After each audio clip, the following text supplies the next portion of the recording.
So when I go into items and into where I enter the variance where there should be sizes, it's giving me this incorrect variant detail. But there's nowhere to actually enter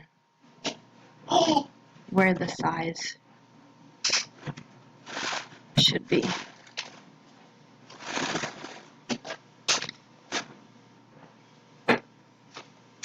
And if I go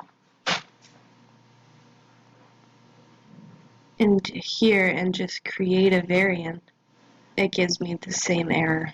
And I'm trying not to upload a product data feed and just do everything manually.